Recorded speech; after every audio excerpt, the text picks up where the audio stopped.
거기다가 아니 거기다 그냥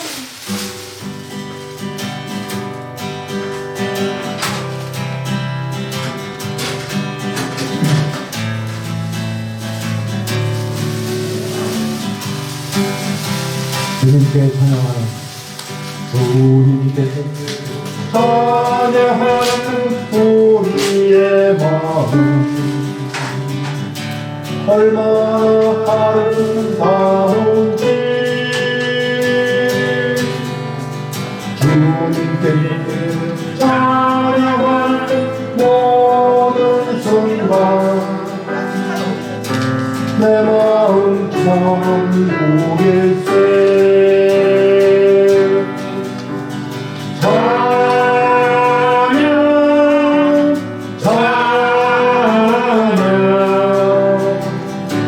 주님께 찬양 드려요 두 손을 높이 들고 마음을 모아 주님께 찬양 드려요 찬양 찬양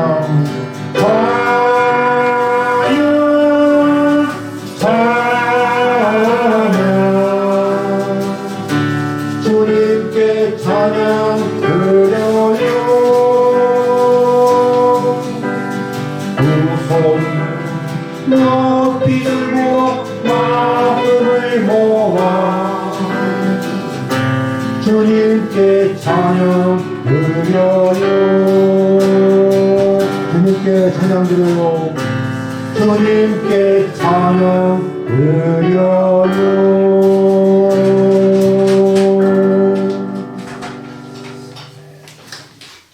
그래서 54장 54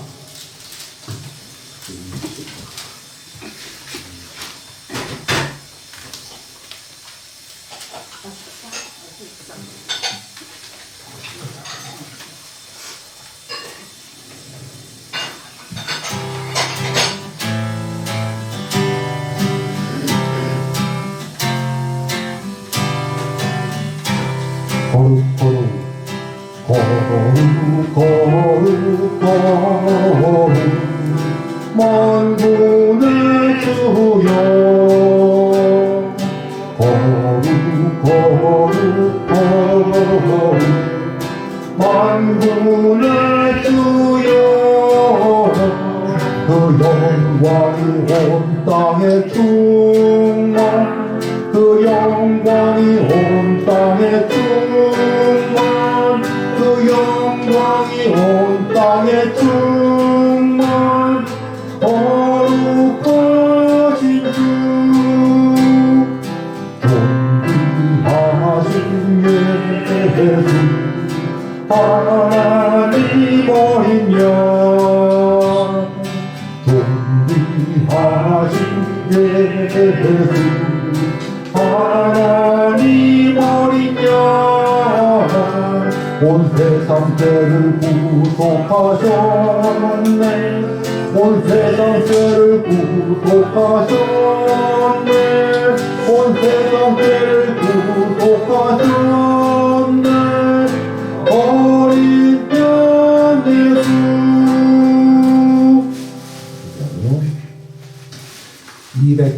241장 241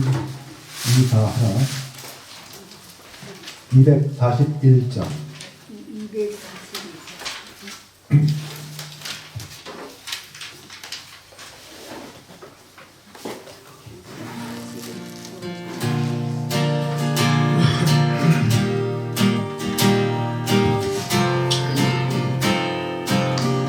하나님 한 번도 나를 하나님 한 번도 나를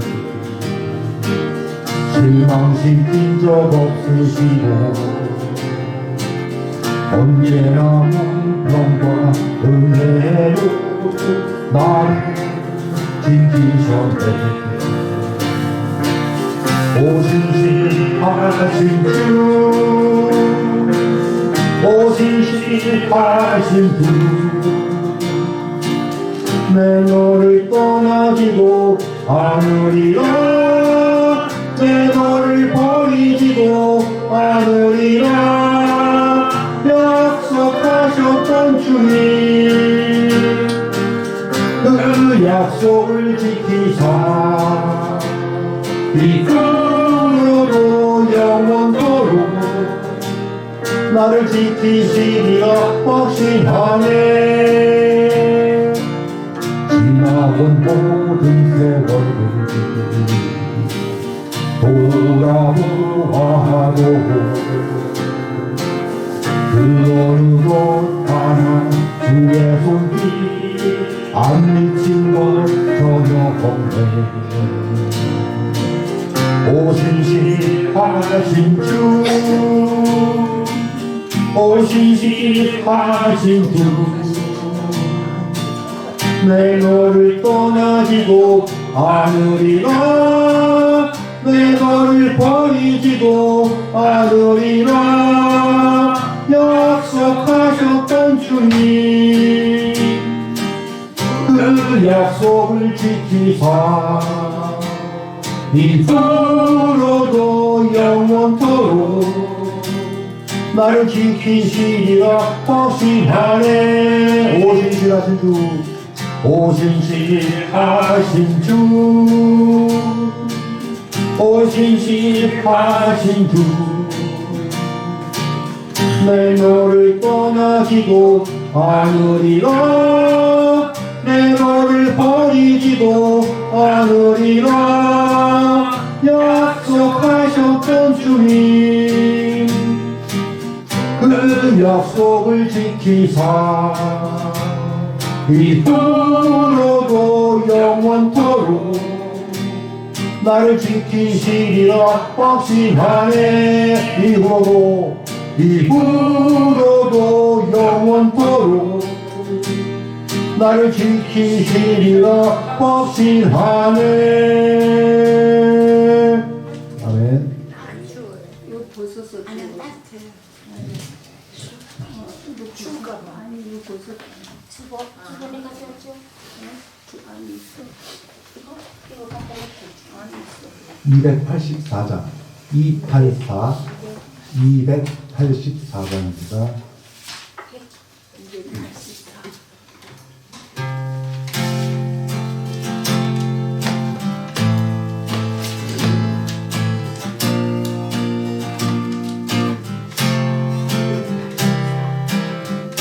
예수 날 위하여, 예수 날 위하여 이 땅에 오셔서 자신의 몸 버려 십자가를 지셨네.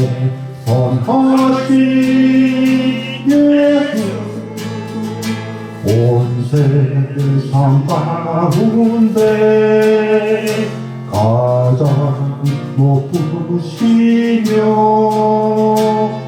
거룩한 이름 예수. 선하신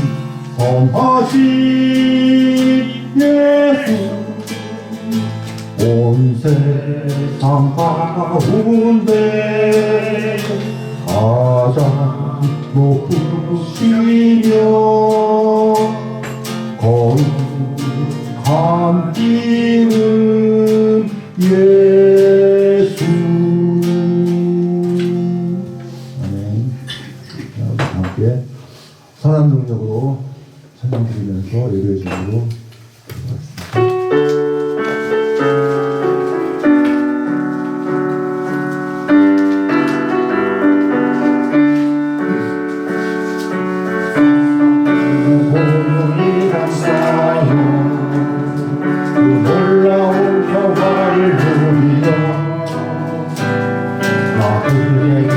함께 걸어가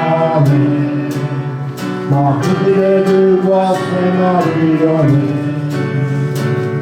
그 선함이 우리 감싸시니 믿음으로 일어나를 기대하네 주 언제나 우리와 함께 계시소 하루 또 하루가는 새로워 지나간 허물 어둠의 날들이 무겁게 내려온 짓물러도 오주여 우리 헤매지 마시고 약속의 구원을 이루소서 그 선함이 우리를 감싸시니 믿음으로 일어나를 기대하네 주 언제나 우리와 함께 계시고 하루 또 하루가는 새로워 주께서 밝히신 작은 촛불이 어둠을 헤치고 타오르네 그 빛에 우리 모두 하나 되어 온 우리의 빛을 하소서 그 선함이 우리를 감싸시니 믿음으로 일어나를 기대하네 주 언제나 우리와 함께 계시고 하루 또 하루가는 새로워 이 고요함이 깊이 번져갈 때 더 가슴 벅찬 노래 들리네 다시 하나가 되게 이끄소서 당신의 빛이 빛나니까 그 선함이 우리를 감싸시니 믿음으로 일어나를 기대하네 주 언제나 우리와 함께 계시고 하루 또 하루가를 새로워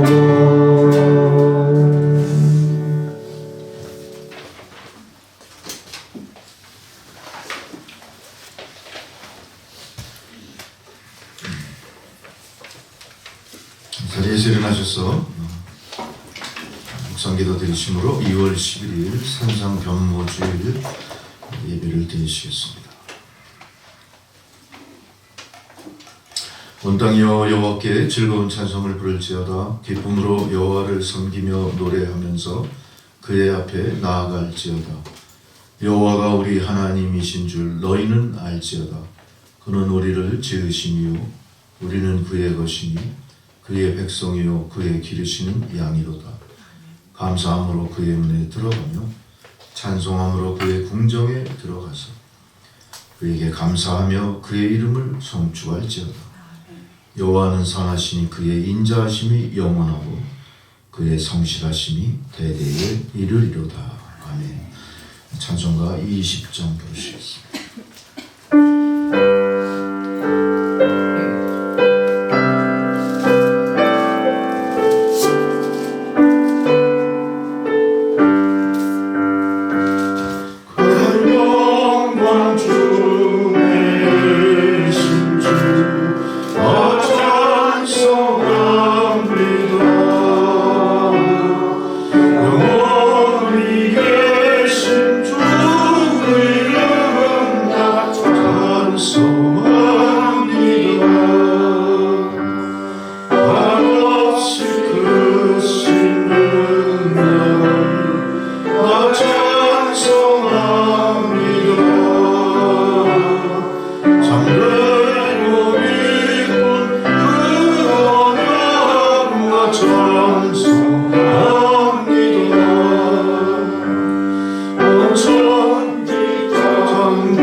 나는 전능하신 아버지 하나님 천지의 창조주를 믿습니다.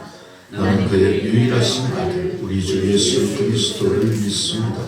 그는 성령으로 잉태되어 동정녀 마리아에게서 나시고 본디오 빌라도에게 고난을 받아 십자가에 못 박혀 죽으시고 장사된 지 사흘 만에 죽은 자 가운데서 다시 살아나셨습니다. 하늘에 오르시어 전능하신 아버지 하나님 우편에 앉아 계시다. 산자와 죽은 자를 심판하시옵니다. 나는 성령을 믿으며 거룩한 공교회와 성도의 교제와 죄의 용서받는 것과 몸의 부활과 영생을 믿습니다. 아멘. 성시교도 교동문 52번 시편 119편 말씀 들어가시겠습니다.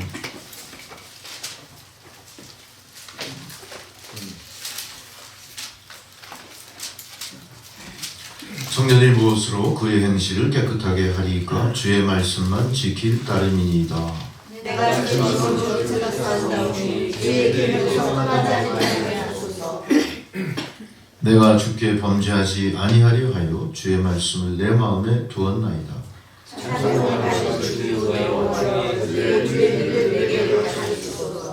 내가 주의 법도들을 작은 소리로 읊조리며 주의 길들에 주의하며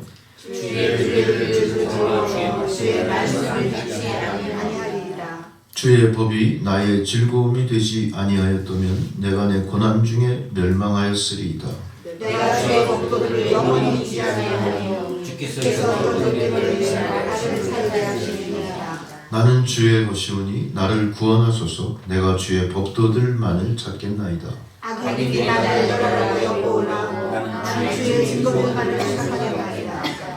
내가 보니 모든 완전한 것이 다 끝이 있어도 주의 계명들은 심히 넓으니이다. 내가 주의 법을 어찌 그리 사랑하는지요. 내가 그것을 종일 작은 소리로 읊조리나이다. 아멘. 다 함께 주기도문 찬양 드리시겠습니다.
잘겠다는 성경 봉독입니다. 첫 번째 봉독 열왕기하 2장 1절에서 12절 말씀.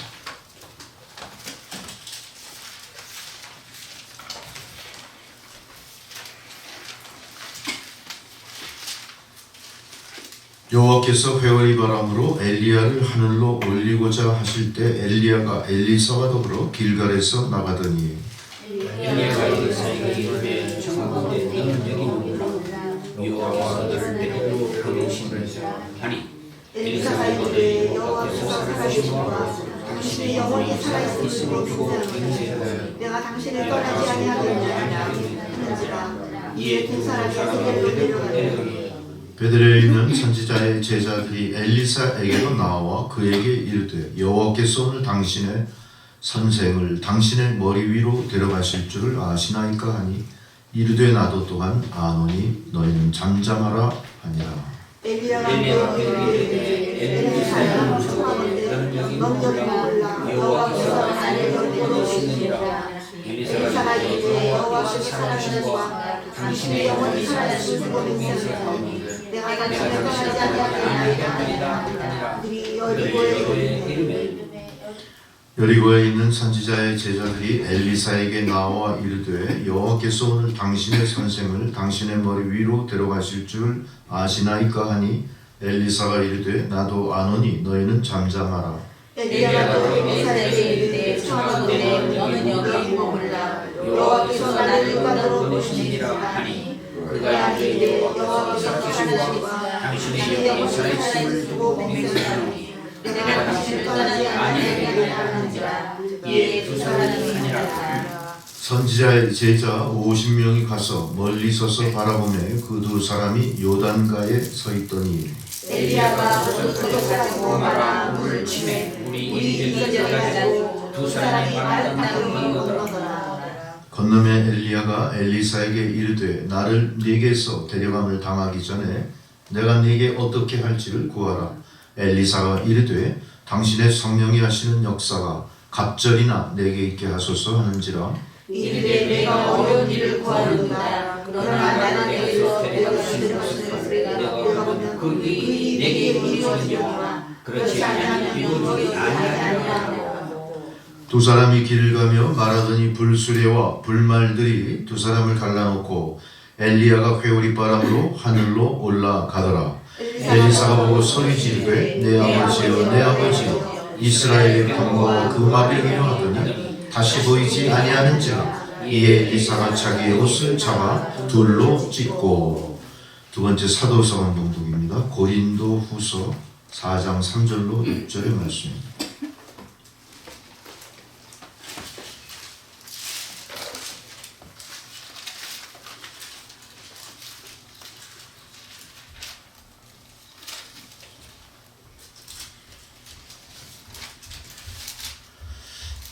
만일 우리의 복음이 가리었으면 망하는 자들에게 가려진 것이라. 그 중에 이 세상에 신이 믿지 아니하는 자들의 왕을 혼미하게 그리스도의 영광의 몸의 지각이 못하게 하니 그리스도는 하나님의 형상이니라. 우리는 우리를 전파하는 것이 아니라 오직 그리스도 예수의 주 되신 것과 또 예수를 위하여 우리가 너희의 종된 것을 전파함이라. 어두운 데 빛이 비치라 말씀하셨던 그 하나님께서 예수 그리스도의 얼굴에 있는 하나님의 영광을 아는 빛을 우리 마음에 비추셨느니라. 아멘. 복음서의 본복입니다. 마가복음 9장 2절에서 9절의 말씀입니다.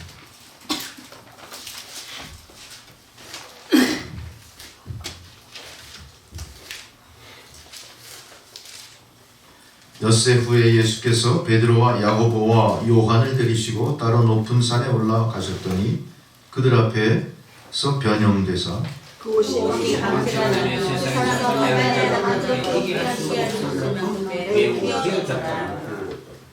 이에 엘리야가 모세와 함께 그들에게 나타나 예수와 더불어 말하거늘 베드로가 예수에게 말하여 라비여 우리가 여기 있는 것이 좋사오니 우리가 초막셋을 줄때 하나는 주를 위하여 하나는 모세를 위하여 하나는 엘리야를 위하여 하이다. 이는 그들이 몹시 무서워하므로 그가 무슨 말을 할지 알지 못함이더라. 마침 주님이 와서 그들도 보며 물속에서 소리가 나되 내 사랑하는 아들이 너희에게 말을 듣는지라. 문득 둘러보니 아무도 보이지 아니하고 오직 예수와 자기들 뿐이었더라. 그들이 산에서 내려올 때 예수께서 경고하시되 인자가 죽은 자 가운데서 살아날 때까지는 본 것을 아무에게도 이르지 말라 하시니. 아멘. 찬송가 310장 부르시겠습니다.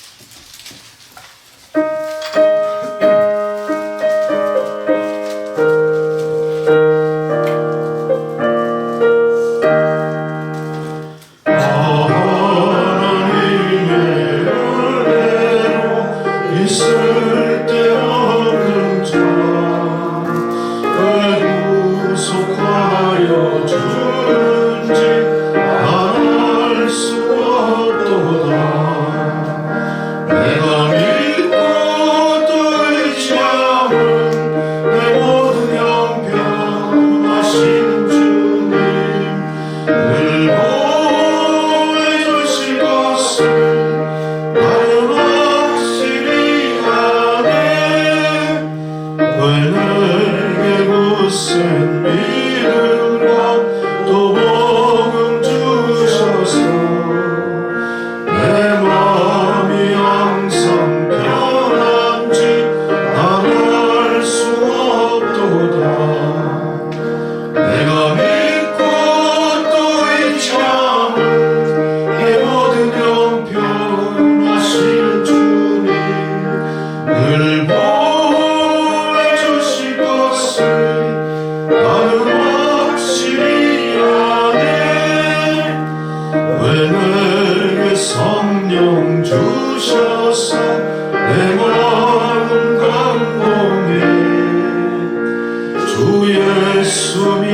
어떻게 하는지 말할 수 없도다.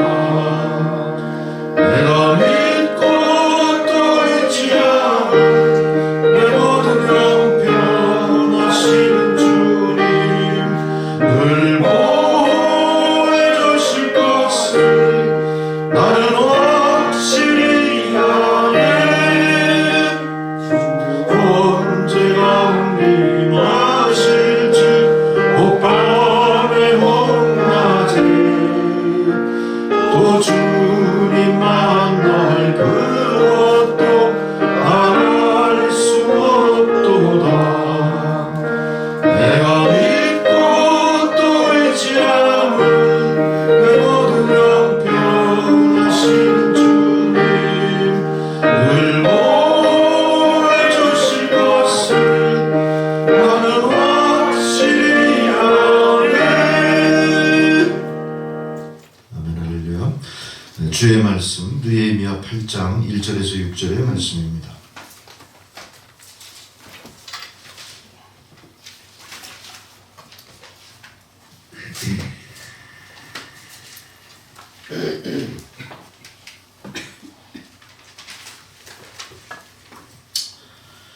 이스라엘 자손이 자기들의 성읍에 거주하였더니 일곱째 달에 이르러 모든 백성이 일제히 수문 앞 광장에 모여 학사 에스라에게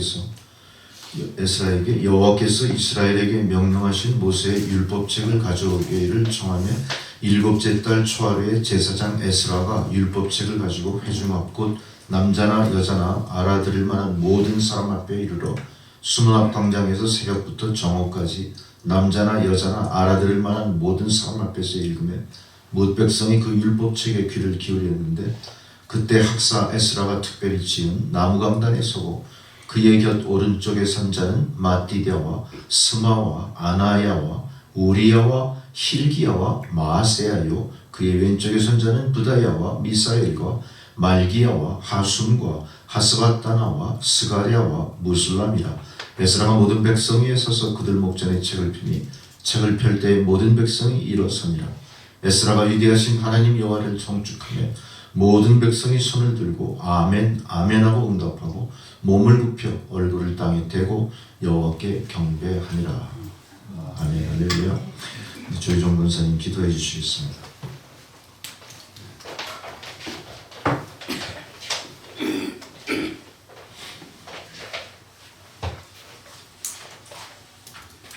함께 기도드리겠습니다.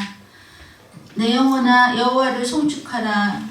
여호와 나의 하나님이여, 주는 심히 위대하시며 존귀와 권위로 옷 입으셨나이다. 아멘.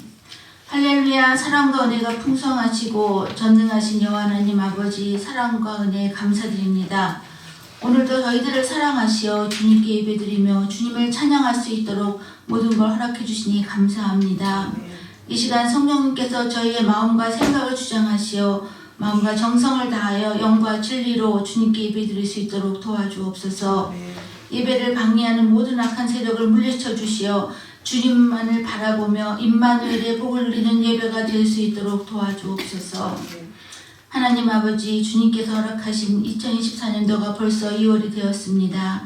살같이 빠른 세월 주님께서 주신 귀한 시간들을 아끼며 주님의 말씀대로 살아가도록 도와주옵소서.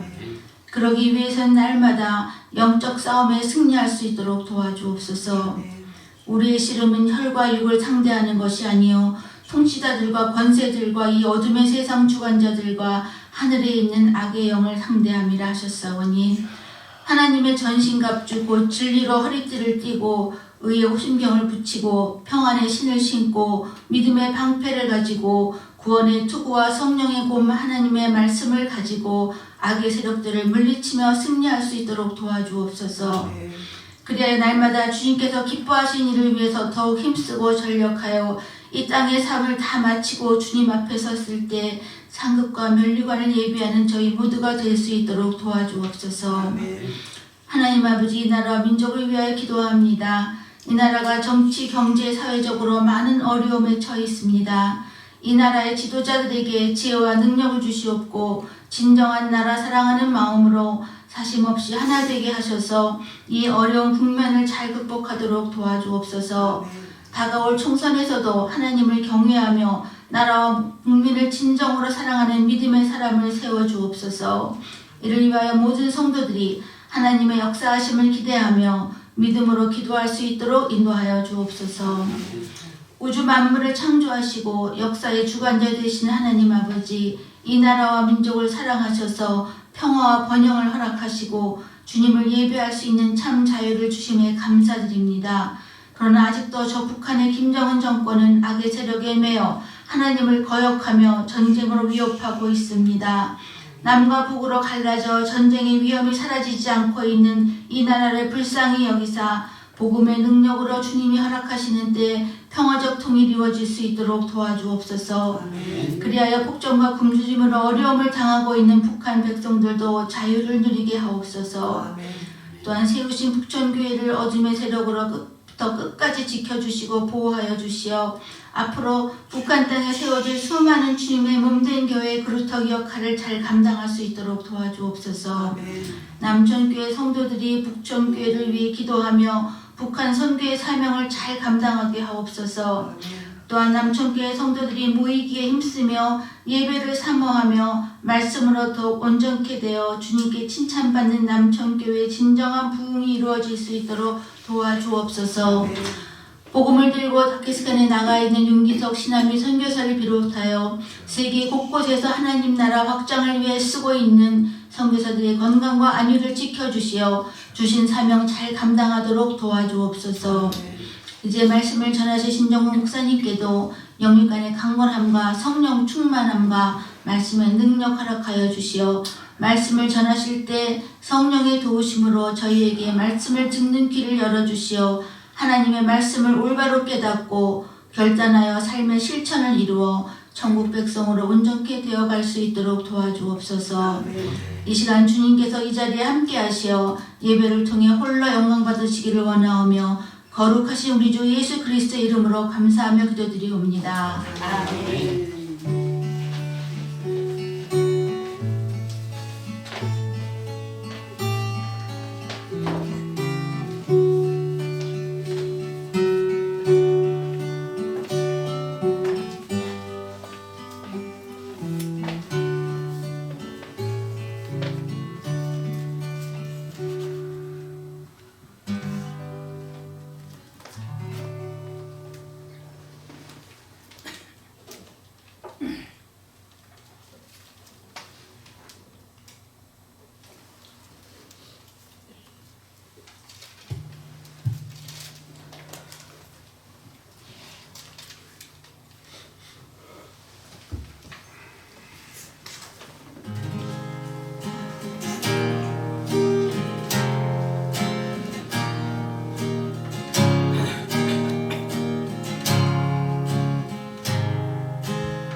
주께 가보니 날 새롭게 하시고 주의 은혜를 부어주소서.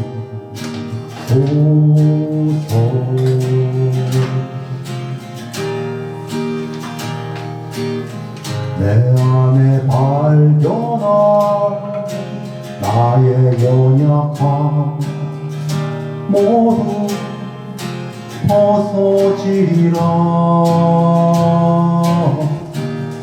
주의 사랑으로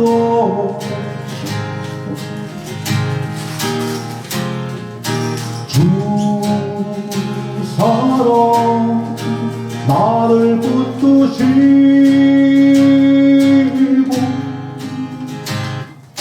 주 곁에 날 이끄소서.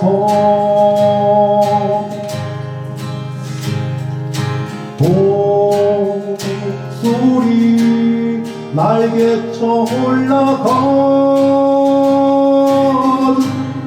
나 주님과 함께 일어나 걸으리. 주의 사랑 안에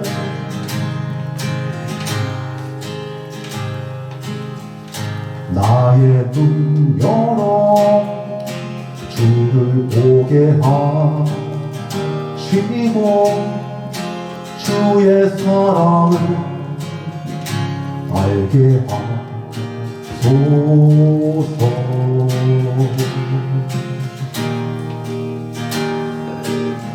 매일 나의 삶에 주뜻 이루어지도록 새롭게 하소서. 주의 사랑으로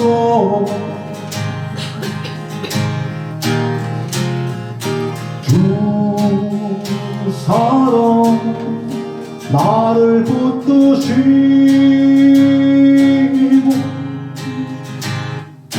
주 곁에 날 이끄소서.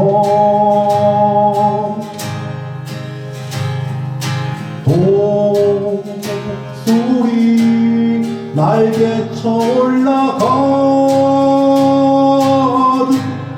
나 주님과 함께 일어나 걸으리. 주의 사랑 안에 주 사랑 나를 붙드시고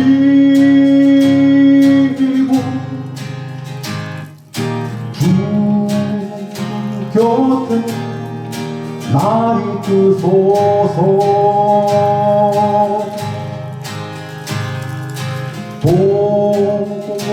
독수리 날개쳐 올라가듯 나 주님과 함께 일어나 걸으리. 주의 사랑 안에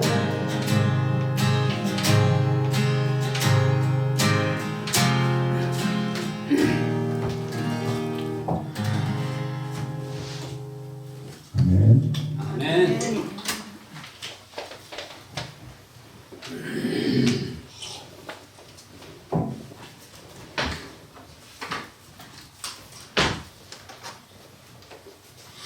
여러분, 오늘 예배에 임재하신 하나님 앞에 나와 예배를 드리시면서 단순히 예배를 드리시는 것이 아니라 선포되는 말씀을 듣고자 이 자리에 나오신 줄 믿습니다. 말씀을 듣기 위해서 듣는 길을 열으셔야 될 거고요. 여러 가지 잡념들에서 벗어나 말씀에 집중하시는 여러분 되셔야 될 겁니다. 오늘 선포되는 말씀은 단순한 말씀이 아닙니다. 하나님의 스피치가 아니라 하나님 자신이 선포되는 그런 말씀입니다. 설교는 귀한 것이고 거룩한 것이고, 설교는 하나님의 생명을 부여받는 겁니다.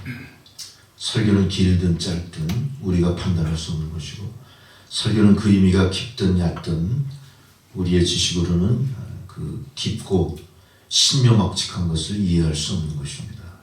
그저 도전하고 노력하고 헌신하는 방법뿐 없는 겁니다. 오늘 말씀의 제목을 보니까 부흥이라는 단어가 나와서 제가 부흥이라는 단어를 단어적인 의미를 찾아봤습니다. 그랬더니 쇠하였던 것이 다시 일어난다, 다시 새롭게 하여 생명력이 회복된다, 이런 의미들이고요. 예전의 영광을 재현한다, 이런 것들이 있어요. 그 부흥이라고 하는 것은 이미 우리 안에 있었던 것을 회복하는 거죠. 우리가 새로운 목표를 성취하고 이루는 것들이 아닙니다.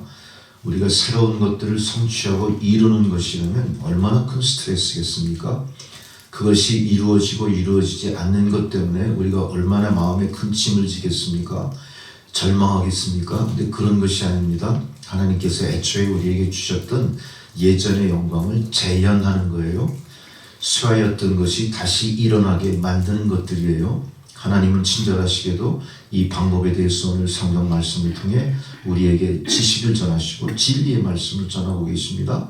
우리가 이대로 하면 부흥되는 거예요. 그동안 우리가 생각했던 부흥은 속았던 부흥입니다. 그건 부흥이 아니라 우리가 목적하고 우리가 열망하는 것을 이루기 위한 욕망의 성취였던 거죠. 잘못된 부흥입니다. 그 잘못된 부흥은 세계 교회를 망치는 부흥이었고요. 한국 교회를 망치는 부흥이었고요. 세상 사람들로부터 교회가 지탄받게 되는 원인이 거기에 있었던 겁니다. 우리가 생각하는 부흥을 오늘 말씀을 통해 다 포기하시고 내려놓으시고 새롭게 각성하시는 여러분 되시기 바랍니다. 그동안 우리가 생각했던 부흥은 제일 먼저 성경적으로 소아시아 7교회를 개척했던 사도 바울의 부흥을 생각할 수가 있죠. 사도 바울의 소아시아 7교회 지금은 어떤 모습입니까? 주춧돌만 남아있는 역사의 유적지 관광자원화 됐어요. 세상의 상업지위와 영합해서 하나님의 영광은 다 사라져버린 겁니다. 이걸 과연 우리 부흥이라 할 수 있을까요? 부흥은 처음부터 끝까지 하나님이 원하시는 것이 완성되는 게 부흥인 거죠. 시류에 따라서 세태에 따라서 오르락 내리락 파도 타는 게 부흥이 아니라는 겁니다. 부흥은 완전해야 되고 완벽해야 되는데 인생이 추구하는 부흥은 철저히 퇴폐적입니다. 철저히 탐욕적입니다. 결국은 소멸되고 말 것이고 결국은 헛된 것이라는 걸 우리가 알게 됐어요. 우리는 이렇게 잘못된 부흥을 이제 오늘 말씀을 통해 회복하셔야 되고 이 부흥에 대해서 우리가 잘못된 목표를 정했다면 오늘 수정이 필요합니다. 우리는 우리의 교회 부흥을 또 다른 바벨탑을 쌓는 폐역한 모습으로 나타나게 해서는 안 됩니다. 쾰른의 대성당, 우리가 그렇게 멋지게 이루는 쾰른 대성당, 얼마나 크고 멋진 성당입니까만 2차 대전 폭격을 맞아 완전히 불타버린 걸 우리가 역사 속에서 봤습니다. 웨스트민스터 대성당, 얼마나 멋지고 잘 지어진 영국 정교의 기독교의 본산 성당 아닙니까? 그런 공동묘지 위에 지어진 것들이에요. 얼마나 허구로 위장된 건지 모릅니다. 바티칸 대성전 역시 베드로의 무덤 위에 지어져서 사람들은 그곳에서 인생들은 문명을 찬양할 뿐이지 하나님의 임재와 거룩하신 영광을 찬양하지 않습니다. 인간의 업적을 노래할 뿐이지 인간의 업적 위에 하나님이 허락하신 하나님 능력을 아무도 기억해내지 못합니다. 우리는 이렇게 엉터리 부흥에 지금 매도된 거예요. 매도. 속아 넘어가고 있다는 겁니다. 우리의 진정한 부흥은 무엇일까요? 우리는 그 속아 넘어간 부흥 때문에 항상 우리 교회에 대해서 절망하고 있죠.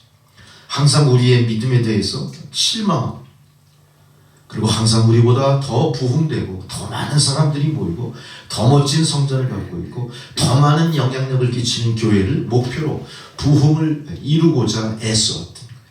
여러분 그런 헛된 부흥에서 돌이키십시오. 그 부흥이 갖고 있는 그 함정에 이제 벗어나셔야 됩니다.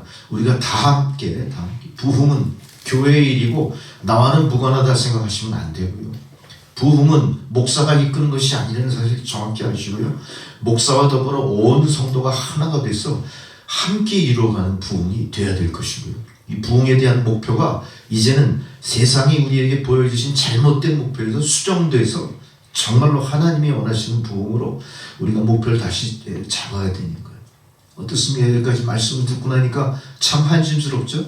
우리가 과연 그걸 할 수 있을까 싶은 거예요. 우리가 어떤 힘으로 쇠했던 것을 다시 일으킬 수 있을까? 우리가 어떻게 해야 새롭게 생명력을 회복할 수 있을까? 참 한심스럽죠? 방법이 없습니다. 우리가 열심히 일해서 많이 헌금하면 되겠죠? 그 교회를 증축합니다. 재건합니다. 신도시를 가서 많은 사람들을 모아드립니다. 수평이동을 성공해서 100명, 200명, 1000명, 2000명, 3만 명, 10만 명 된 거예요. 너무 멋진 성전이 매스컴에서 막 추앙을 합니다. 이 어려운 선교의 암흑 시기에 참 대단한 업적을 이루셨습니다. 전도왕이 사방에서 일어나고 세계 선교에 앞장선다는 교회의 업적이 교단의 업적으로 둔갑돼서 많은 사람들에게 막 칭찬을 받고 그 우리 교회 목적 아니에요. 우리 교회 부흥 그런 부흥 아닙니다. 그 부흥을 버리실 때 진정한 부흥의 문이 열리는 것이고 진정한 부흥의 목표가 보이기 시작하는 거예요. 저부터 여러 성도님들 다 책임이 있는 거예요. 정말로 엉터리인 거예요. 여기는 우리가 이익 집단이 아니에요. 같은 가치관과 사상을 갖고 있는 사람들이 끼리끼리 모여서 이런 파티가 아니에요. 하나님이 부르시고 하나님이 세우시고 하나님이 정하셔서 이미 우리 안에 부흥의 씨앗은 얼마든지 있었고 이미 우리 안에 이 교회가 조성되기 전부터 만세 전부터 이 교회는 하나님 영광 받으시는 교회였어요. 하나님 영광의 임재가 늘 있던 교회였어요. 우리는 하나님 영광의 임재가 있던 이 재단을 포장으로 가려버렸어요. 그리고 하나님 잠잠하십시오. 우리가 알아서 할게요. 하나님을 저 뒷방 늙은이처럼 가둬버렸어요. 우리 욕심 속에. 우리 그 왜곡되고 일그러진 우리의 엉터리 가치관 속에 하나님 우리 스스로 다 잠잠해 계셔. 우리 안에는 우리가 목표한 부흥의 목표가 있었을 뿐이지 하나님이 원래 우리에게 허락하셨던 예전의 영광은 다 우리 스스로가 다 포장을 쳐버린 거예요. 우리 부흥을 다시 생각하셔야 돼요. 진정으로 써야 했던 것이 다시 일어날 수 있는 부흥은 이제 우리가 다시 생각해야 돼요. 그 부흥을 위해서는 우리의 노력도 물론 필요하지만 더 중요한 건 뭡니까? 애초부터 있었던 하나님의 영광을 가졌던 모든 것들을 제거하는 것들이. 우리가 그렇게 외면하고 하나님 왜 잠잠해 계세요 하고 우리 스스로가 멀리 떠났던 길을 다시 돌아가는 거예요. 이게 부흥인 거예요. 이게 리바이벌이에요. 부흥이라는 게 우리가 수적으로 부흥하는 게 부흥이 아니에요. 물질로 부흥하는 게 부흥이 아니에요. 100명, 1000명, 10,000명 되는 무슨 의미가 있습니까? 그게 나의 업적으로 둔갑하는 그 순간 우리는 주님의 교회가 아니라 우리 교회, 개교회가 돼버리는 거예요. 이 교회는 폭격마저 없으니 퀴르는 대성당 같은 신세, 웨스트민스터 사원처럼 겉은 번지르르 하지만 사실은 무덤 위에 지어진 하나님 생명의 교회가 아니라 부활의 교회가 아니라 죽은 사람들과 함께하는 문명의 찌꺼기 전도 교회가 돼버리는 거예요. 우린 그런 거 지향합니다. 그렇게 돼서는 안 됩니다. 교회가 100명, 1000명, 10,000명이 중요한 게 아니라 내 한 사람이 어떻게 하나님이 원하시는 예전의 영광을 재현할 만한 부흥에 내가 어떻게 쓰임받을 것인가를 깊이 각성하고 회개하고 그것을 다시 여러분 다짐하시는 게 진정한 부흥이에요. 이게 부흥이에요. 우리는 이런 부흥이 없다면 그냥 썬데이 크리스찬 되는 거예요. 우리가 드리는 헌금 아무 의미 없어요. 그거는 하나님 앞에 옛다 먹어라 던져주는 것 같은 하나님 적선 드리는 것뿐이야. 이게 말이 됩니까 도대체? 우리가 다 쓰고 남은 잉여 재물로 하나님 영광 돌릴 수 있어요? 말도 안 되는 것 같아요. 내가 교회를 10개 지었으면 그게 영광입니까? 내가 교회를 100개 지었으면 영광입니까? 수십만 명 해외 선교사 파송했으면 그게 하나님 영광입니까? 아무도 모르는 거예요. 그 행위에 대한 최종 판결은 하나님이 하시는 거예요. 세상에 세우는 목표나 가치에 흔들림이 없이 오직 하나님과 나 사이의 약속을 내가 어떻게 회복할까, 이루어 드릴까를 밤마다 몸부림치면서 기도하면서 회개하면서 눈물을 흘리는 것이 진정한 부흥이 됩니다. 여러분 개개인의 부흥이 합쳐서 이 공동체의 부흥으로 나타날 것이고 이 교회의 영광은 그동안 우리가 경험하지 못한 새로운 부흥으로 우리 가슴에 되새겨질 거예요. 우리는 이 부흥을 향해 나가야 되는 겁니다. 우리는 우리의 가난한 거 부끄러운 거 아닙니다. 우리가 소수가 모여 있다고 해서 위축될 이유도 없습니다. 과연 우리가 하나님의 임재 앞에 제대로 산 제사를 드리는가의 문제인 것이지 교회에 크고 작은 아무 의미 없고요. 교회가 간판이 있든 없든 교단 내에서 어떤 위치에 있든 없든 목사가 능력이 있든 없든 그건 다 외적인 거예요. 본질을 다 벗어난 일이라는 사실 우리 다시 한번 깨달으시면서 이제는 반드시 우리가 2024년 여기까지 이끌어주신 하나님이 원하시는 부흥을 어떻게 이루어갈 것인가를 오늘 성경 말씀을 통해 함께 고민하고 성경 말씀이 주는 교훈을 함께 받아들이고 마음에 되새겨서 그것과 더불어 진정한 교회의 부흥 이루어내기를 소망하는 것입니다. 오늘 말씀의 제목처럼 말씀으로 황망하라 그랬어요. 말씀이 뭔가 깊이 생각하셔야 됩니다. 말씀이 뭡니까? 말씀은 뭐죠? 하나님이 천지를 지으실 때 뭘로 지으시죠? 두 손으로 불꽃 울퉁불퉁 근육으로 지으십니까? 하나님 팽팽 돌아가는 머리 지혜와 지식으로 지으십니까? 뭐로 만드신다고요? 말씀으로 만드신 겁니다. 말씀은 곧 뭐예요? 우리가 생각하는 스피치가 아니에요. 나의 생각이 이성적인 모든 과정들을 통해서 나의 육신의 울림으로 외부로 나타나면서 그것이 마친 어떤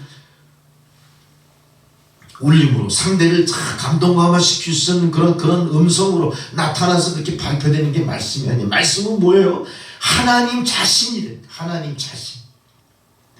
하나님 자신을 회복하는 게 부흥이다. 그 얘기인 겁니다. 오늘 말씀의 배경을 보니까 느헤미야서가 나옵니다. 느헤미야서는 이스라엘 백성들이 겪었던 영적인 부흥, 그리고 그들이 어떻게 개혁돼서 하나님의 교회를 세웠는가에 대한 역사의 기록입니다. 느헤미야 8장 전체가 그런 말씀이라는 걸 우리가 마음에 되새기면서 오늘 말씀으로 들어가 보겠습니다.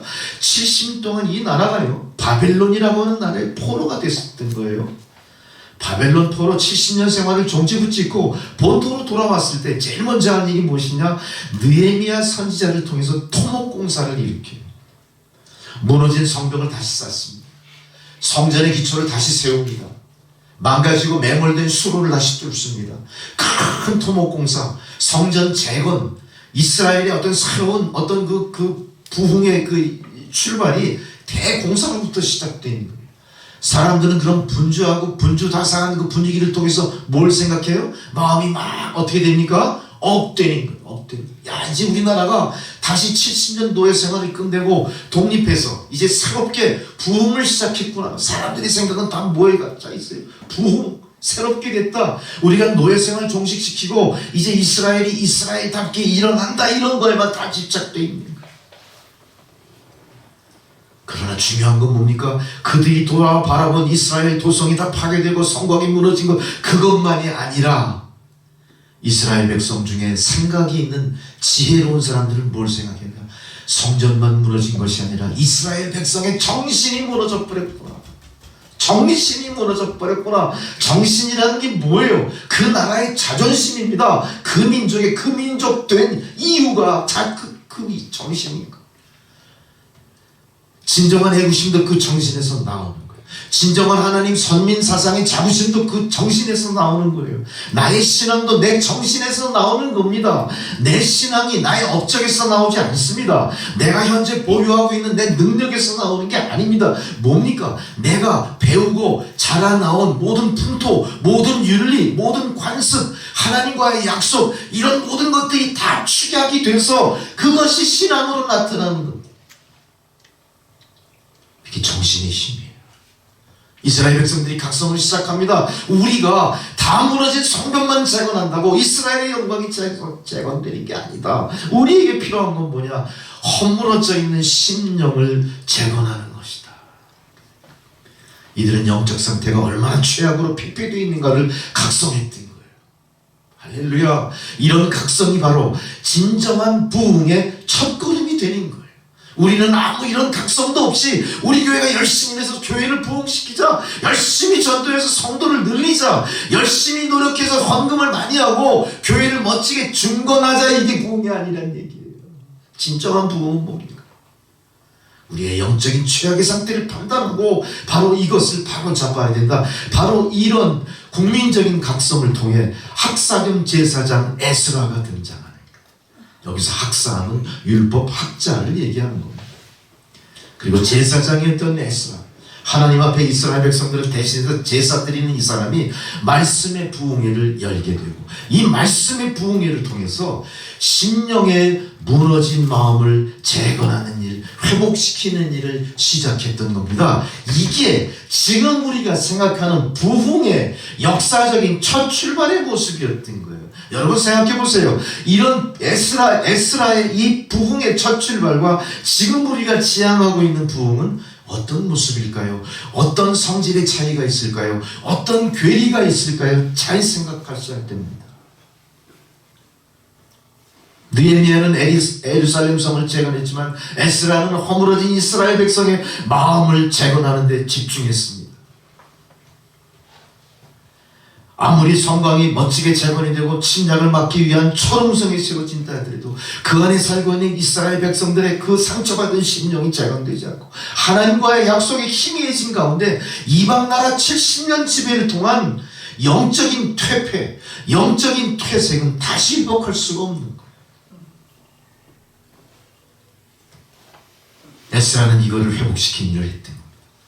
세상에 아무리 풍요한 생활을 누린다 할지라도 국민들이 정신적으로 무장하지 않고 국민들이 정신적으로 어떤 구심점이 없이 그저 눈앞에 안녕과 번영만 바라는 모습이라면 이 백성들은 미래가 없는 겁니다. 하나님의 통치를 받아들이지 않는 겁니다. 하나님이 책임을 주실 수 없는 하나님 소나기를 벗어난 민족이 되어버립니다. 오늘 각성한 에스라를 통해 이스라엘 백성들이 어떤 모습으로 회복이 되는지 바로 그것이 우리가 지향해야 될 우리 교회의 부흥의 목적이고 목표고 이 나라 이 민족이 앞을 내다보면 나가야 될 이 나라 미래의 길라잡이가 바로 거기서 시작됩니다. 깊이 각성하실 때 이거는 단지 교회와 국가의 회복과 부흥에 국한된 얘기가 아니라 우리 개인의 내 개인의 일상의 삶 속에도 적용되는 나에게도 주시는 교훈이라는 사실 깊이 인식하셔야 됩니다. 우리가 영적으로 나태해서는 안 됩니다. 그렇게 안일무사한 모습으로는 우리 천국 갈 수 없습니다. 안심하지 마십시오. 우리 세상에서 아무것도 하지 못한 우리에게 빛이 있습니까? 소금의 역할이 있습니까? 하나님 주신 모든 권세, 하나님 주신 어마어마한 능력을 우리 스스로가 포기하거나 사장시키고 있다는 사실을 생각할 때 얼마나 안타까운지 모르죠. 우리 지금 이러고 있을 때가 아닙니다. 오늘 본문 1, 2절을 봅니다. 8장 전체를 놓고 우리가 말씀을 생각합니다. 이 백성들이 어떤 모습으로 말씀으로 하나가 되고 영적인 무장을 시작했는지 우리가 한번 다시 헤아려 봅니다. 우리의 진정한 부흥이 일어나기를 우리가 원한다면 어떻게 해야 될지 오늘 성경이 말씀하십니다. 1, 2절처럼 이스라엘 백성들은 성전의 중축과 성벽을 보수하고 이스라엘이 든든하게 민족적으로 잘 방비되는 나라의 부흥만을 생각한 게 아니라 말씀에 대한 열망을 가지기 시작했어요. 보세요. 본문 1절에 보니까 이스라엘 백성들이 7월 1일입니다. 수문앞 광장에 모였어요. 누가 뭐 모이라고 말한 것도 아닙니다. 남녀노소 물어나고 다 모여서 서로 잘 알지도 못하는 사람이 에스라 학사가 오늘 말씀을 가지고 들려주기를 청했던 그 일이 오늘 우리 앞에 있다. 다 모여라. 말씀을 듣자. 하나님 말씀을 들은 거하고 그 말씀의 참뜻을 알고자 하는 사람들, 이심전심으로 이스라엘 백성들이 물밀듯이 그 수문앞 광장으로 워터게이트 말씀에 대한 열망. 우린 이런 역사적 사실 앞에 지금 우리는 과연 말씀에 대한 열망이 있느냐? 말씀을 듣고자 하는 우리의 마음의 자세가 되어 있느냐? 우리는 말씀 듣기를 얼마나 거부하는지 몰라요. 거부해요. 아주 마음의 철벽을 쌓아버려요. 거기서 무슨 부흥이 있습니까?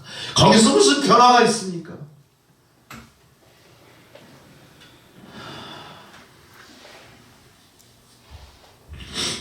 하나님 말씀을 들은 가운데 말씀의 참뜻을 알고자 했던 사람들입니다.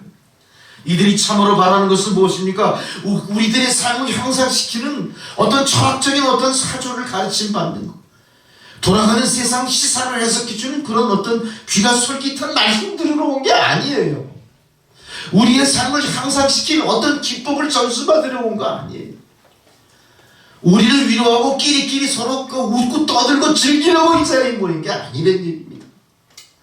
오직 우리를 지으시고 세상에 보내시고 우리를 구원하시고 선민 삼으신 하나님과 1:1의 약속이 오늘날 왜 이렇게 회파됐느냐에 대한 깊은 각성과 뼈아픈 후회를 갖고 주님 앞에 와 주여 말씀을 통해 우리가 거듭나기를 소망합니다. 우리에게 70년 노예 생활을 허락하시고 이제 다시 복구시켰사오니 이제 세상의 복구와 더불어 우리의 피폐된 마음, 심령도 복구시켜 주십시오 하는 일념으로 수많은 사람들이 수문앞 광장으로 모였던 겁니다. 마태복음 5장 6절 예수께서 말씀하십니다. 의에 줄이고 목마른 자는 복이 있다. 바로 오늘 수문앞 광장에 모인 이 백성들이 의에 줄이고 목마른 자들이었습니다. 어떤 의입니까? 하나님과 인생의 약속의 의입니다. 의에 줄이고 목마른 우리에게 필요한 소용을 찾아온 게 아닙니다. 내게 필요한 권력에 의탁하러 온 게 아닙니다. 내게 필요한 지혜를 얻기 위해서 지혜로운 선생님의 가르침을 받기 위해 온 게 아닙니다. 의에 줄이고 목마른 자의 심정으로 주님 앞으로 나온 겁니다. 예수께서 말씀하셨던 것처럼 바로 그런 자들이 복이 있다. 저들이 배부를 것이다 그랬어요. 이 배부름은 육신의 소용을 채워주는 배부름이 아니라 영육간에 우리가 원하는 모든 것들이 충실하게 채워지는 하나님의 은혜를 이야기하는 거예요. 이거는 바로 생명의 양식이라는 겁니다. 이 생명의 양식에 대한 갈증을 가진 자들이 오늘 수문앞 광장에 모인 것처럼 오늘 예배 전에 나오신 여러분들이 바로 이 생명의 양식에 줄이고 목마른 심정으로 나와 계신 줄 믿습니다. 우리는 이 생명의 양식을 반드시 오늘 받아 취하고 가셔야 됩니다. 그럴 때 우리의 영육간에 변화가 생길 것이고 우리의 부족함이 회복될 것이고 우리의 연약함이 강화될 줄로 믿습니다. 무엇 때문에 이 자리에 나오셨습니까? 진정한 나의 영의 부흥, 나의 영의 회복, 하나님과 나 사이의 관계 회복, 하나님 영광을 내가 체험하고 싶은 그 믿음의 열망으로 이 자리에 나오신 줄 믿습니다. 오늘날 현대인의 비극이 뭡니까? 단순히 허약체질 때문에 비극이 아닙니다. 불치의 병 때문에 비극이 아닙니다. 세상이 혼란스럽고 힘들고 기후변화, 기후의 역습으로 고난이 많은 세상이 나에게 문제가 되는 게 아닙니다. 문제는 뭡니까? 모든 것은 다 차고 넘칩니다. 내가 원하는 것 다 소유할 수 있고요. 내가 뜻하는 바 얼마든지 남에게 얘기할 수 있고요. 설득할 수 있고요. 내가 자유롭게 모든 걸 취사선택할 수 있을 만큼 모든 걸 풍성하게 누리는 현대에서 우리가 제일 문제로 삼아야 될 게 뭡니까? 우리의 영적인 기갈인 줄 믿습니다. 이 기갈은 인간의 힘으로 채워질 수 없습니다. 문명으로 채워질 수 없습니다. 과학으로 채워지지 않습니다. 역사로 채워지지 않습니다. 우리 민족의 능력으로 채워지는 것들이 아닙니다. 반드시 하나님과의 약속이 회복되는 진정한 부흥이 있을 때 채워지는 것이고 비로소 우리가 영육간의 기갈에서 벗어나게 된다는 사실이죠. 시편 기자가 시편 119편 131편 내가 주의 계명을 사모함으로 입을 열고 헐떡헐떡했습니다. 입을 열고 헐떡였다. 이게 뭐예요? 내가 주의 계명을 사모함으로 매일 주님을 향해 도와주십시오. 나를 만나주십시오. 나와 함께 해주십시오. 기도하며 간구하며 간절히 나의 삶을 주님께 의탁했다는 것들. 우리는 문명한 사회의 삶을 살수록 내 선택의 여지가 넓고 깊고 다양할수록 우리는 하나님 앞에 기갈든 모습으로 나가지 않습니다.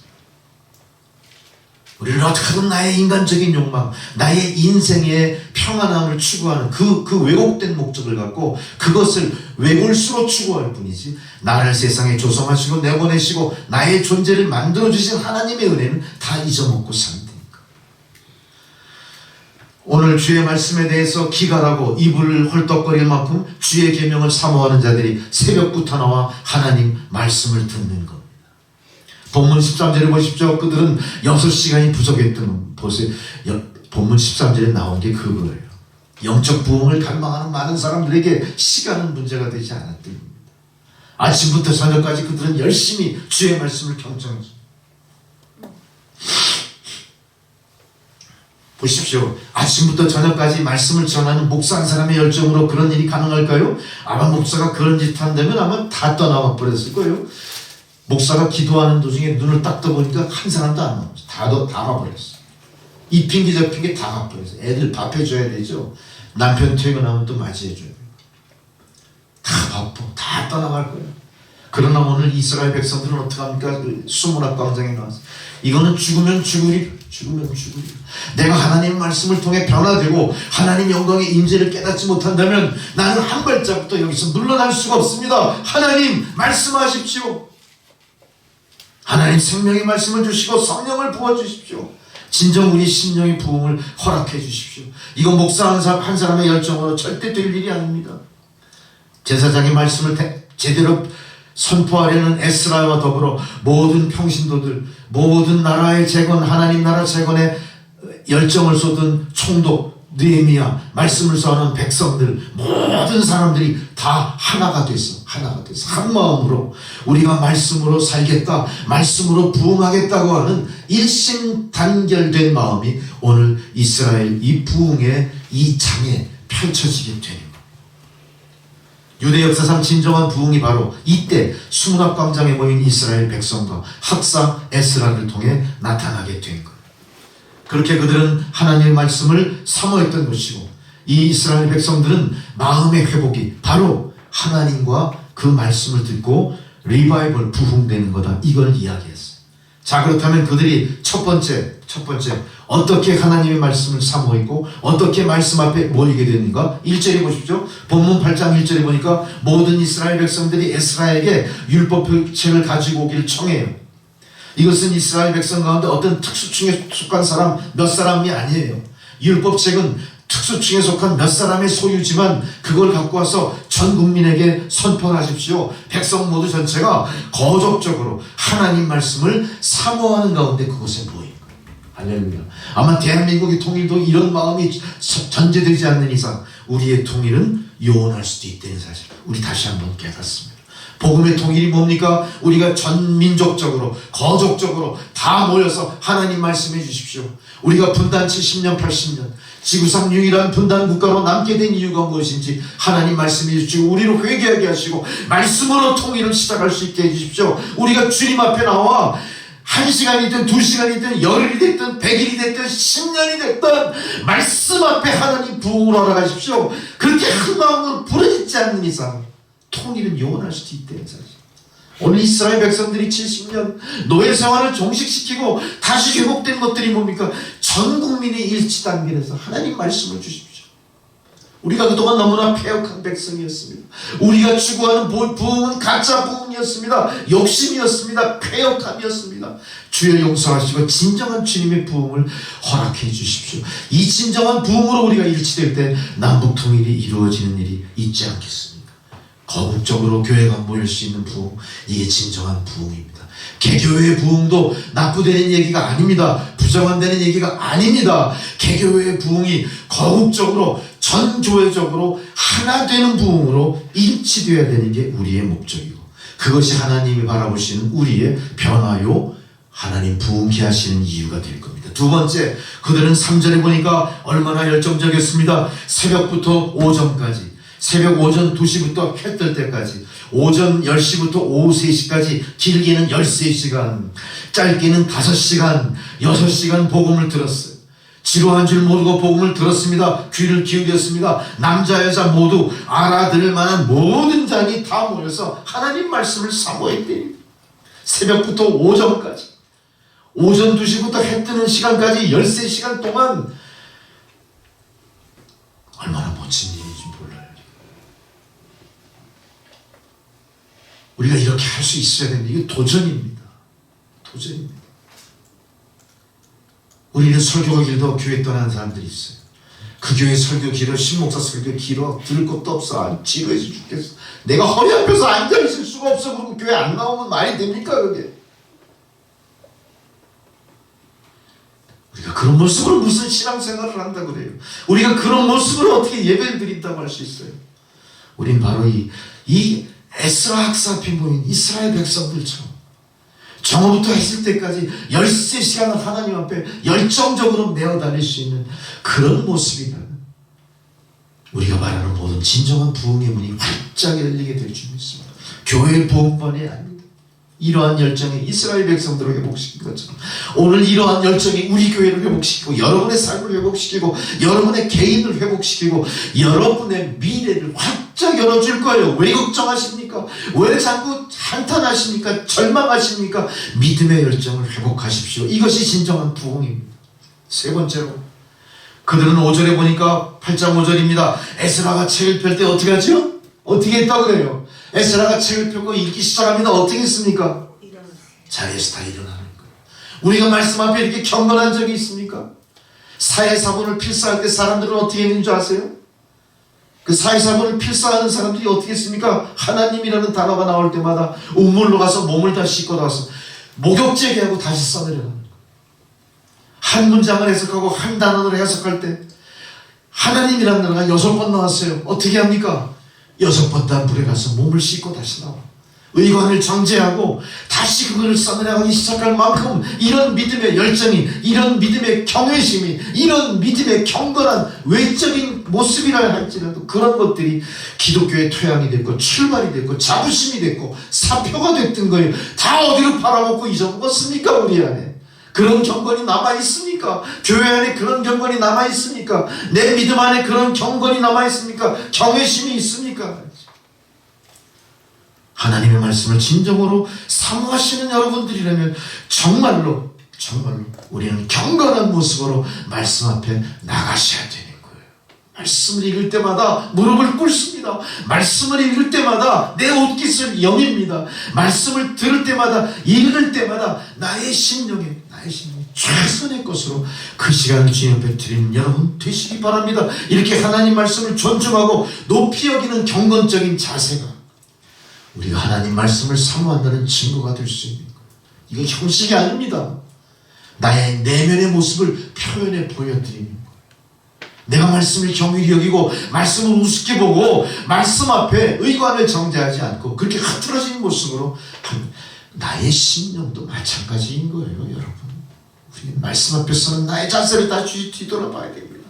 네 번째로 참 신기한 얘기가 있습니다. 8장 13절, 율법의 말씀을 밝히 알고자 한 것은 하나님의 말씀의 뜻을 수박 겉핥기 정도로 알고 싶은 게 아니에요. 말씀의 속뜻, 하나님 말씀의 깊은 뜻을 밝히 알고자 아니하면 우리가 견딜 수가 없습니다. 어떻게 있습니까? 말씀을 학구적으로 파고드는 거예요.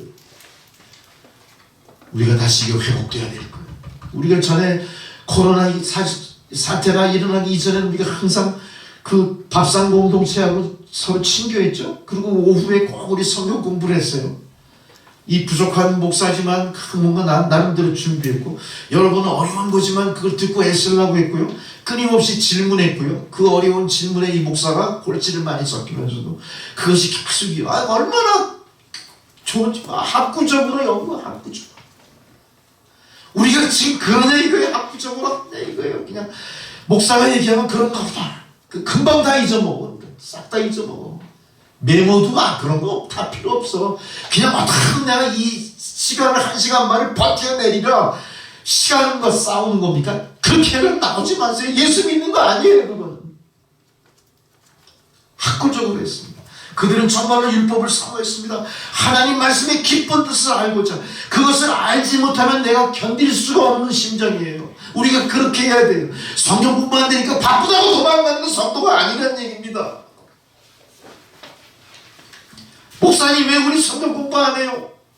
목사님 왜 준비 안 해오셨어요? 내가 준비한 건 이런 건데 목사님 이거 잘못됐잖아요. 그런 성도의 열정이 이 교회의 부흥인 거예요.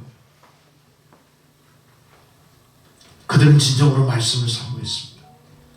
성경을 보면 경건한 성도들이 언제나 하나님 말씀을 사모했던 것처럼 진정으로 말씀을 사모했기 때문에 학구적으로도 하나님 내가 이 의미를 제대로 알지 못한다면 이 자리를 떠날 수 없습니다. 다른 일을 할 수가 없어요. 답답해서. 이런 심정으로 여러분 말씀 속에 말씀의 부흥이 있기를 바랍니다. 욥기서 23장 12절에 내가 그의 입술의 명령을 어기지 아니하고 일정한 음식보다 그 입의 말씀을 귀히 여겼구나. 이런 간증이 여러분에게 있어야 돼요. 우리에게 필요한 건 뭐예요? 우리에게 일정하게 공급되는 양식이 아니에요. 내 삶의 평안함이 아니에요. 하나님 말씀으로 나에게 주시는 생명의 양식이 나에게 충족됐느냐 아니냐의 문제를 우리가 각성하면 되는 겁니다. 시편 119편 131절에 보세요. 시편 기자가 말씀하십니다. 주의 말씀의 맛이 어찌 그리 단지요 내 입에 꿀보다 더하니이다.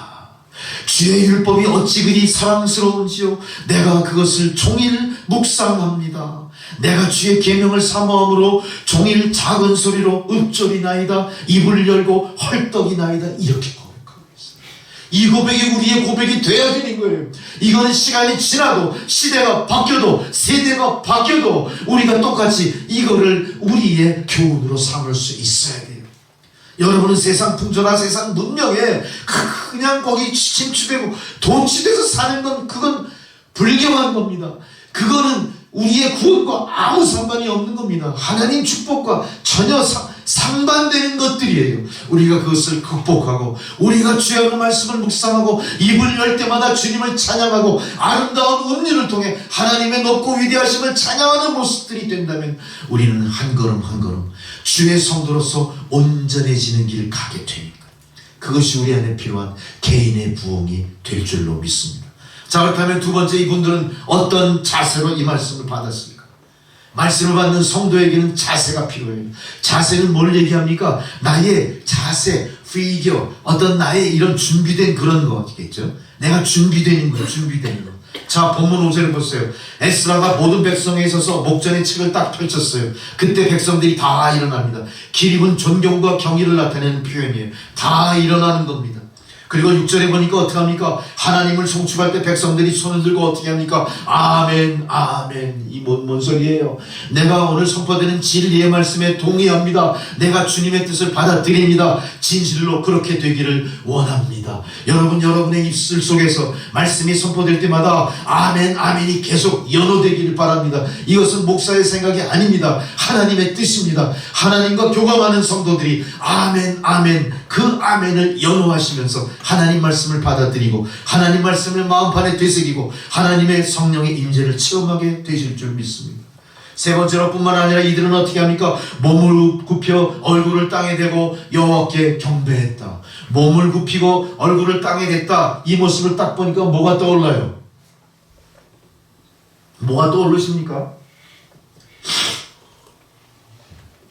우리가 축구 시합을 보니까 저 중동 사람들은 어떻게 하죠? 골을 하나 넣을 때마다 그 잔디에다가 머리를 확 쳐갖고 막 그게 우리 모습이었어요 원래. 이게 무슬림들이 그거를, 그들의 속마음은 진짜 하나님이 어디 있고 뭐지 잘 모르겠지만 행동은 어때요? 우리가 잃어버린 게 그 사람들이야. 참 우리 너무 바보야. 그 좋은 전통을 다 잊어버리고 다 뺏겼어. 우린 그런 거 안 해. 중동 사람들은 어떻게 다 머리를 바로 그렇게 돼. 하나님 말씀을 읽을 때마다 이 사람들이 어떻게 합니까?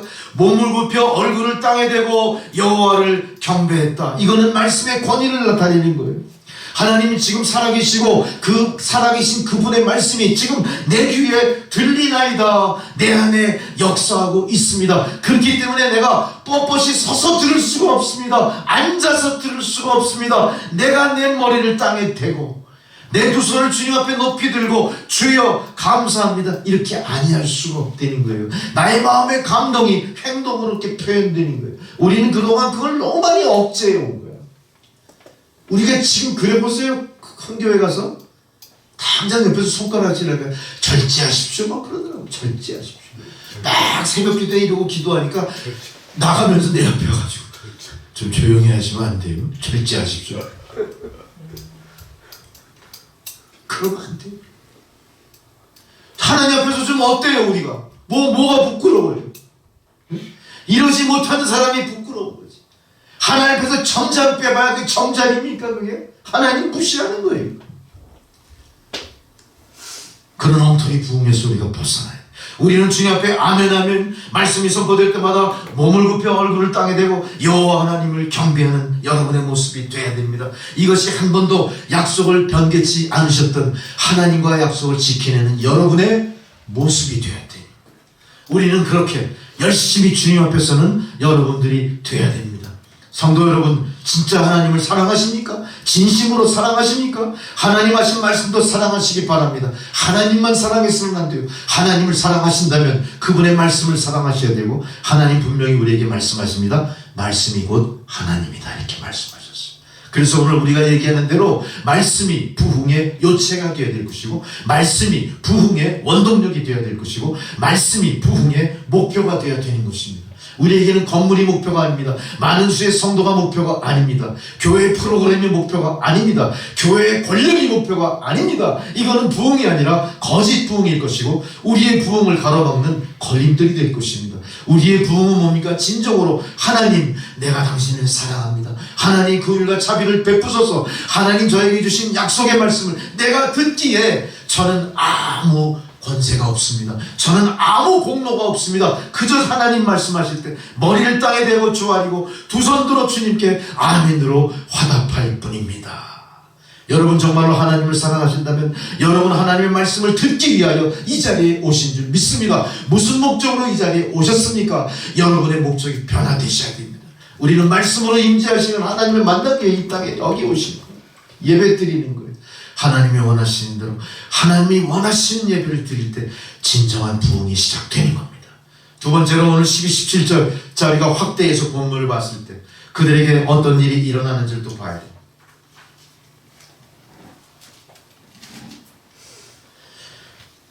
마틴 루터를 비롯한 종교 부흥의 출발이 바로 말씀의 권위를 인정하고 말씀대로 모든 것이 회복되기를 원하는 것이었다는 사실을 우리는 역사를 통해 알고 있습니다. 자, 그렇다면 우리는 선포된 말씀에 어떻게 반응하는 성도가 돼야 될까요? 말씀이 나에게 선포된다고 해서 우리가 멀뚱멀뚱 앉아있을 수는 없습니다. 7절 8절에 보니까 선포되는 말씀에 깨달음이 있어야 한다. 진리에 대한 열정만 있는 것이 아닙니다. 깨달음이 있어야 됩니다. 깨달음은 우리가 행동하게 되는 원천이 되는 겁니다. 은혜 중에 깨달음이 진정한 은혜인 겁니다. 에스라는 이스라엘 백성들 말씀을 읽을 때 많은 사람들이 깨닫기 시작했고 진리에 대해 각성하기 시작했습니다. 내가 교회를 위해서 그동안 무슨 일을 했는지를 회개하기 시작했고 내가 새롭게 교회의 부흥을 위해서 어떤 일을 해야 될지를 각자 각성하기 시작했어요. 바로 이런 각성, 부흥의 첫 발걸음 같은 이 느헤미야 시대의 이 대부흥이 바로 오늘 우리 교회가 지향하는 부흥과 연결되어 있음을 믿습니다. 또 아들 9절에 보니까 말씀에 반응하는 이스라엘 백성들은 슬퍼하고 근심하는 마음을 가지게 됐어요. 여러분 너무 이율배반적이죠? 하나님 말씀을 사모하고 말씀을 들은 대로 우리에게 기쁨과 감사가 넘친 게 아니라 거꾸로 슬퍼하고 근심하는 마음을 가졌다. 똑같이 느헤미야 8장 9절, 9장 1절에서 3절까지 보면 9절에 이렇게 나와요. 이스라엘 백성이 율법의 말씀을 듣고 어떻게 했다고요? 다 울었어요. 율법의 말씀을 듣고 다 울었어요. 9장 1절, 2절, 3절, 3번절에 말씀을 언급하고 있는 것처럼 하나님 말씀을 사모하는 이스라엘 백성들 안에 회개의 운동이 일어났다. 말씀이 불같이 일어나는 것에 마치 불에 데인 것처럼 화들짝 놀라 막 열광하고 막 특별하고 신비한 상황이 막 벌어진 게 아니라 어떤 일이 벌어져요? 회개예요. 애통하고 슬퍼. 애통하고 슬퍼. 우리 눈에 눈물이 나와야 돼요. 눈물병이 차야 돼요. 이 눈물은 우리의 심령을 깨끗이 정화시키는 물이에요. 이 물 왜 그렇게 애끼십니까? 오십시오. 내 심령을 바라보며 오십시오. 세상을 바라보며 오십시오. 그리스도의 몸된 교회를 바라보며 오십시오. 말씀을 듣고 이제 각성한 이스라엘 백성들은 회개의 눈물을 흘리며 회개의 역사를 시작하게 된 겁니다.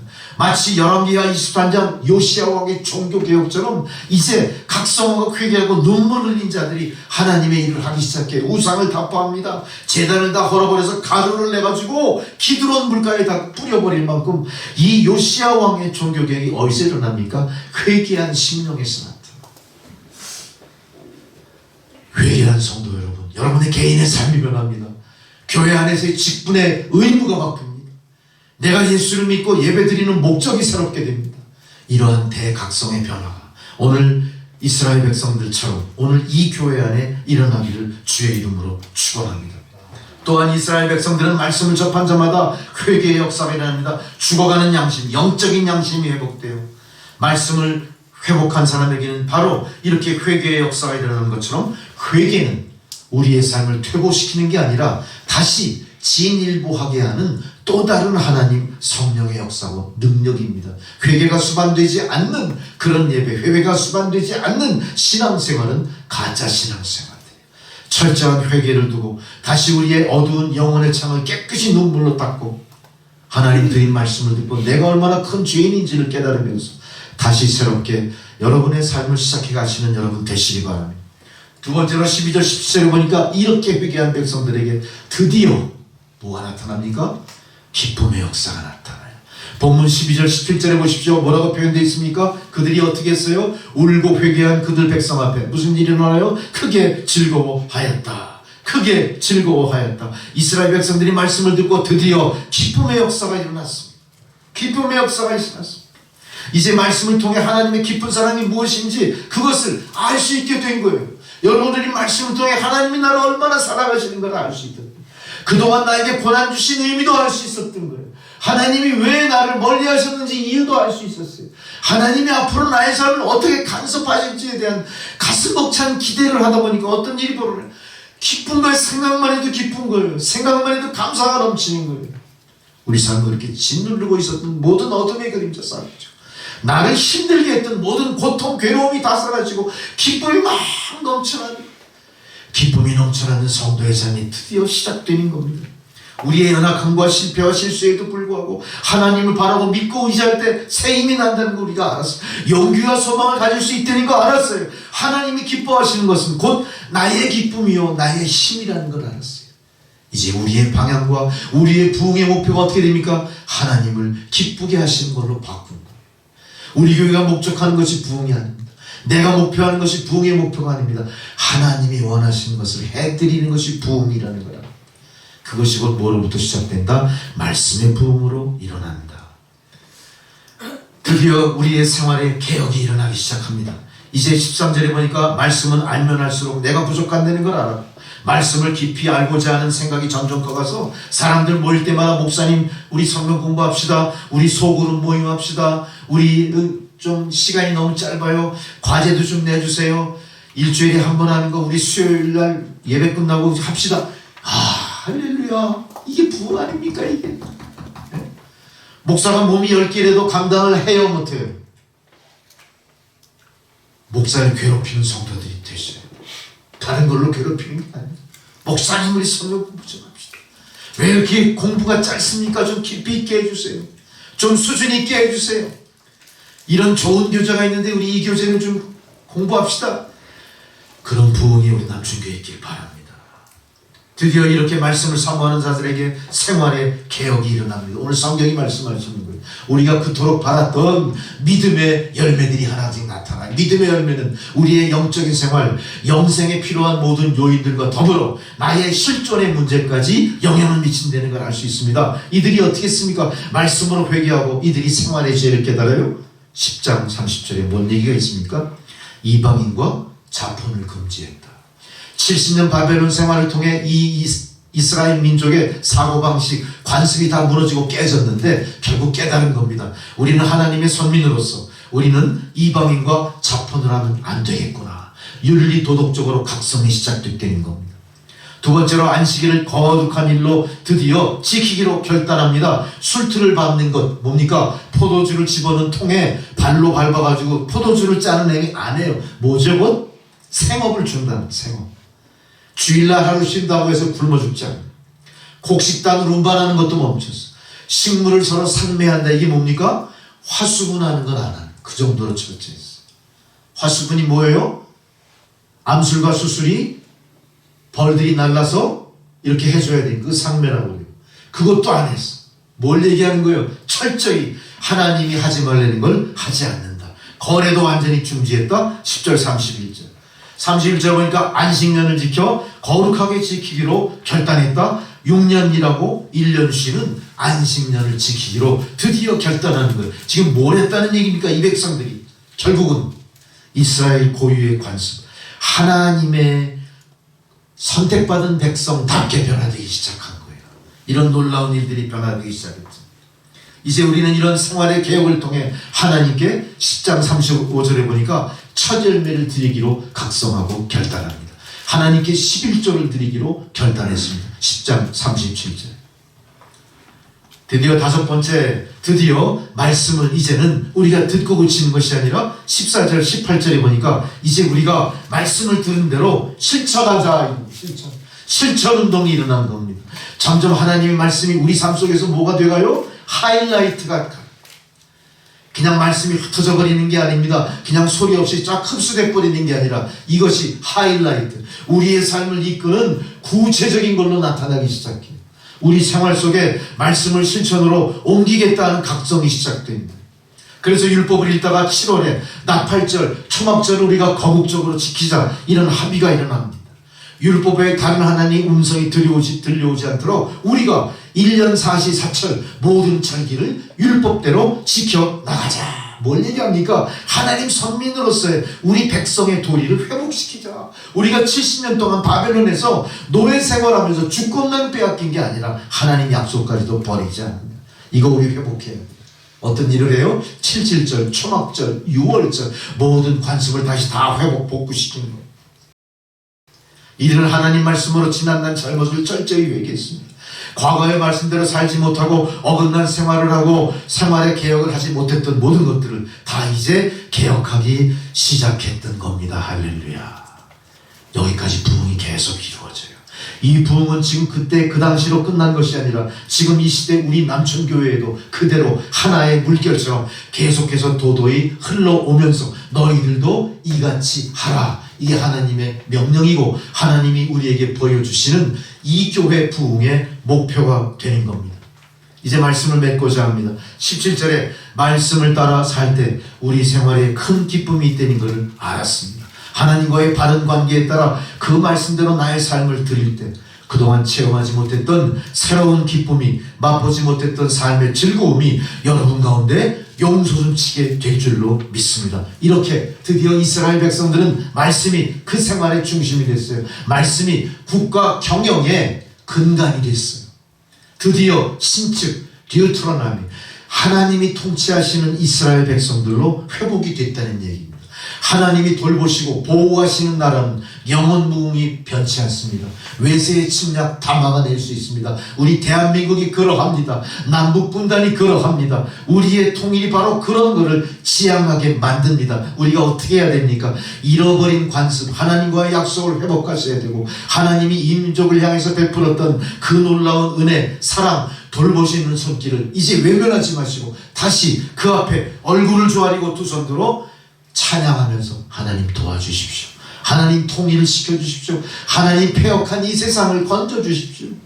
죽어가는 백성들의 영적인 삶을 되살려 주십시오. 기도하며 부흥을 추구하는 저와 여러분 되시기를 주의 이름으로 축복합니다. 이제 하나님 말씀 앞에서 우리 자신을 발견하고 이제 말씀대로 새롭게 살려고 결단하는 여러분들이 오늘 이 남천교회 부흥의 요체입니다.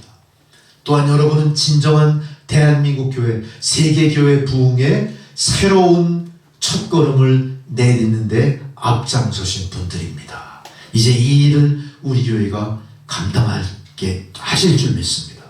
그런 진정한 부흥으로 2024년 서로 격려하면서 앞에서 이끌고 뒤에서 밀어주면서 진정한 부흥을 향해 나가시는 저와 여러분 그리스도의 몸된 남천교회가 되기를 주의 이름으로 축원합니다. 기도하시겠습니다. 전능하신 아버지 하나님, 진정한 부흥의 한 해를 열어 주옵소서. 이 부흥의 물결이 세상 모든 공교회와 공동으로 공유하며 함께 나가는 진정한 시대의 부흥으로 나타나게 하옵소서. 예수님의 이름으로 기도드리옵나이다. 아멘. 찬송가 445장 동은성으로 드리시겠습니다.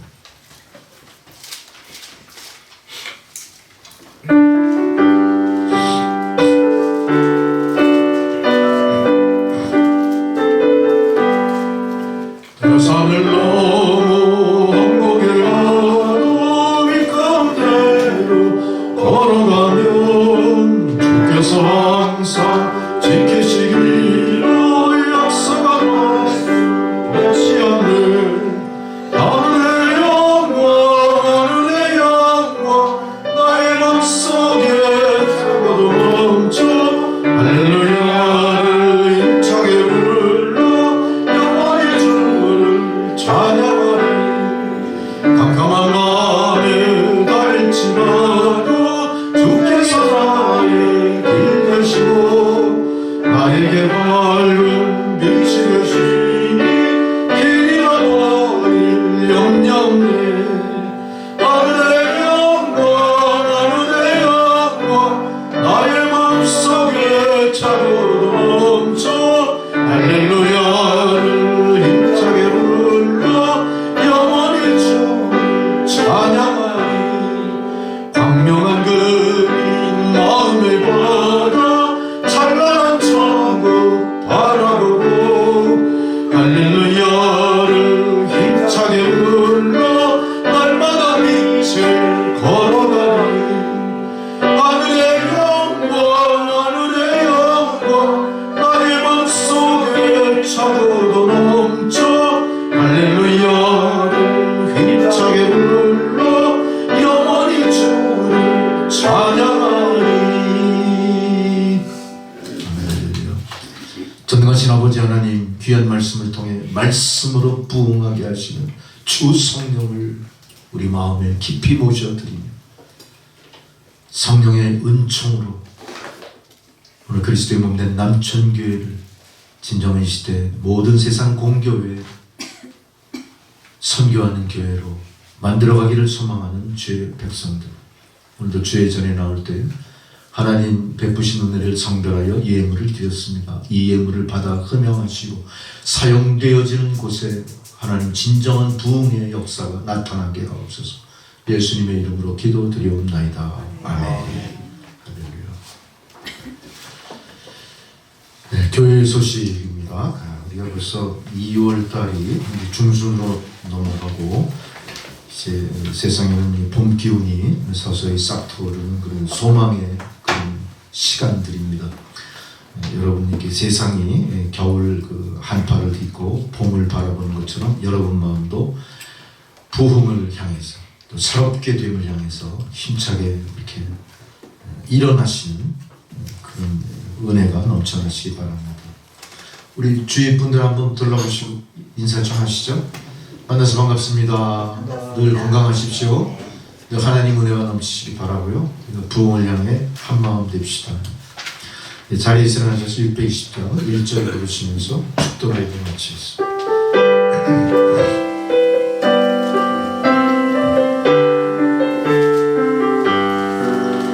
어디에 모이노니 주의 은총 받은 자여 주께서 이 자리에 함께 계심을 아노라. 언제나 주님만을 찬양하며 따라가리니 시험을 당할 때도 함께 계심을 믿노라. 이 믿음도 굳세라. 주가 지켜주신 것 모든 밤에도 주의 밝은 빛 인도하여 주신다. 이제는 우리 구주 예수 그리스도의 은혜와 하나님 아버지의 사랑과 성령의 교통감화 역사하시는 그 놀라우신 은혜가 오늘 주신 말씀처럼 말씀으로 부흥하라 명하신 대로 말씀으로 부흥해가는 우리 남천교회 모든 성도들 머리머리 위에, 세상 공교회 위에, 이 나라 위에 이제부터 영원토록 함께 하시기를 간절히 축원하옵나이다. 아멘.